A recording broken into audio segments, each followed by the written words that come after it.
महाराज दांत ना थे तब दूध दियो, जब दांत नहीं थे तो माँ के स्तन में दूध का इंतजाम भी तो वही करता है, कौन करता है। जब दांत दिए तुम अन्न भी दी है, जल में थल में सबकी सुधिलई है, जान को देत अजान को देत, जहान को देत वो तो को भी दी है। ये पक्का विश्वास रखो, पड़े रहो उसके चरणों में, दास भरोसे कुंवर की सोवत पांव पसार, हमेशा पांव फैलाए सोए रहो, इसके चरणों के आश्रित होकर के हमेशा पड़े रहो। और जब वो दया करने पर आएगा और जब वो कृपा कर देगा तो उस कृपा का ठिकाना नहीं रहेगा। वृंदावन में एक संत रहते थे, प्रेम से कहो जय सिया राम। रोज भगवान की सेवा करते महाराज, रोज भंडारा लगाते, कोई भूखा प्यासा उनके पास चला आता तो रोज उनके लिए भंडारा ये महात्मा है बाबा रोज लगाते, कोई भूखा ना जाए। लेकिन बाबा ने एक नियम बांध रखा था। नियम क्या था कि उस भंडारे में वही व्यक्ति भोजन कर सकता है जो पहले आकर के एक माला भगवान नाम की जपेगा, भगवान का नाम जब जपेगा उसके बाद खाना मिलेगा। प्रेम से कहो जय सिया राम। क्या नियम था? हाँ, माला जपे पहले, फिर उसके बाद खाना मिलेगा। लेकिन हमारी तत्काल सेवा समिति ने भी यहाँ आयोजन किया है, माला को कोई प्रावधान यहाँ नहीं। प्रेम से कहो जय सिया राम। हाँ, बाबा ने नियम रखा है, एक माला रोज। अब जो भी वहां भोजन करते आते तो सब अपनी अपनी माला जेबों में धर करके ले आते और फिर पहले एक माला हरे कृष्ण कृष्ण कृष्ण हरे हरे, हरे राम राम राम हरे हरे जपते और फटाक से भोजन करते और निकल चलते महाराज। ध्यान से सुनना, सबको अभ्यास था। और देखो दूसरी बात ये थी, जिसके पास माला नहीं होती थी ना, बाबा ने माला का इंतजाम पहले कर रखा, 100-200 माला, क्योंकि कोई ऐसा भी आएगा जो भगवान का नाम नहीं लेगा, बिना नाम लिए ही खाना खाया जाएगा, इसलिए पहले माला लो, जप करो, उसके बाद भोजन पाओ। अब महाराज एक दिन क्या हुआ, एक चोर भटकता हुआ, कौन आ गया? चोर आ गया। नास्तिक, बिल्कुल नास्तिक, जिसने जीवन में कभी महाराज भगवान का नाम तो दूर की बात है, कभी मंदिर का दर्शन भी नहीं किया भी होगा तो चोरी करने ही गया, ऐसे गया ही नहीं कभी मंदिर, उसने मंदिर का दरवाजा देखा ही नहीं। इतना नास्तिक, उसको राम बोलना भी नहीं आता महाराज, राम बोलना भी नहीं आता। ऐसा नास्तिक व्यक्ति आज उस भंडारे में छुपता छुपाता भागता हुआ भंडारे में आ गया। बाबा से कहता भोजन कराओ, भूख लगी है। महात्मा ने कहा बोले माला सामने रखिए, उठा लो, पहले एक माला मंत्र की करो, उसके बाद भोजन मिलेगा, अन्यथा भोजन नहीं मिलेगा। अब महाराज चुप, उसने तो माला जीवन में देखी भी नहीं कभी, और उसको तो ये भी मालूम नहीं माला को पकड़ते कैसे हैं, माला को पकड़ा कैसे जाता है, माला को जपा कैसे जाता है। हाँ, मैं आपसे निवेदन करूं, कई लोग दुनिया में सच में ऐसे हैं जिनको पता ही नहीं है, और कोई उनको माला जपता हुआ दिख जाए तो इतनी हैरानी से देखते हैं कि ये पता नहीं क्या कर रहे हैं, जैसे उनको मालूम ही नहीं है माला जपी क्या, इतने नास्तिक। अब महाराज वो व्यक्ति भी ऐसे, कोरा कागज, भोजन करना, भूख लगी है महाराज।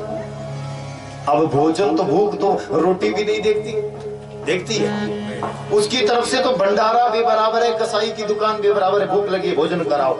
महात्मा ने कहा पहले माला जपो, भोजन तब मिलेगा।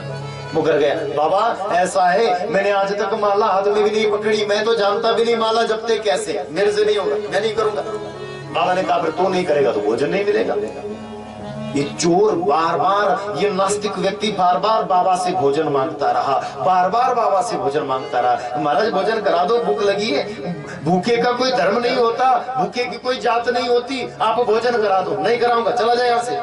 और आज बाबा ने उस नास्तिक को भूखा ही भगा दिया, चला जाए यहाँ से।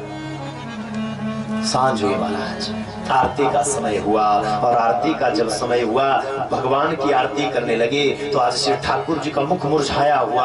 आज ठाकुर जो रोज कांति से युक्त भगवान रहता था, जो ठाकुर बिल्कुल प्रसन्नचित्त रहता था, खुश रहता था, आज उसका मुख छोटा पड़ गया, आज उसका मुख मलिन हो गया। बाबा ने आरती की, भगवान का शयन कराने लगे तो शयन कराते कराते बाबा ने लाला को पूछा, लड्डू गोपाल, लाला बताओ आज क्या हुआ, किसी बात से नाराज हो क्या? भगवान ने कहा नाराज हो। किस बात से नाराज हो? बोले बस आज तुमने कुछ ऐसा कर दिया जिसके कारण आज मुझे थोड़ा क्रोध है तुमसे, आज मैं तुमसे गुस्से हूँ। लेकिन किस बात से? लाला बताओ तो सही क्या हुआ? बोले सुनो, आज तुम्हारे भंडारे में कोई व्यक्ति भोजन करने आया और भोजन करने आया तुमने भूखा भगा दिया उसे। बाबा सोचने लगे कोई आया था क्या? कौन आया था? याद है, अच्छा वो चोर घुसा चला आया था, वो नास्तिक चला आया था, जो कभी भगवान का नाम नहीं लेता, जो भगवान की माला नहीं जपता। बाबा ने कहा लेकिन कन्हैया, लेकिन लाला सुनो, वो तो नास्तिक था, भगवान का नाम नहीं लेता था, उसको मैंने भगा दिया तो कौन सी बड़ी बात होगी? तुम्हारा नाम जो नहीं लेता उसको कोई भोजन मेरे पास नहीं है। भगवान ने अश्रुबिंदु ला करके कहा, बाबा सुनो, इस संसार में जितने प्राणी हैं, ध्यान से सुनना सब लोग, इस संसार में जितने प्राणी हैं, वो चाहे छोटे से छोटा जीव है, बड़े से बड़ा हाथी है, हाथी से भी बड़ा कोई जानवर है। भगवान कहने लगे बाबा, मैं संसार में किसी से भेद नहीं करता।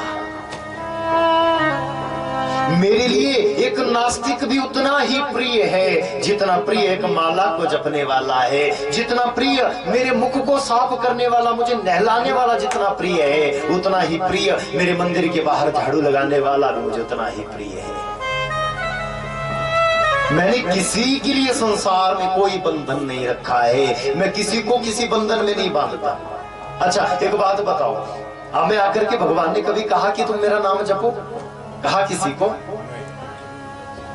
रोटी बराबर मिल रही है ना सबको, कभी दी कभी उसने बदले में कुछ मांगा?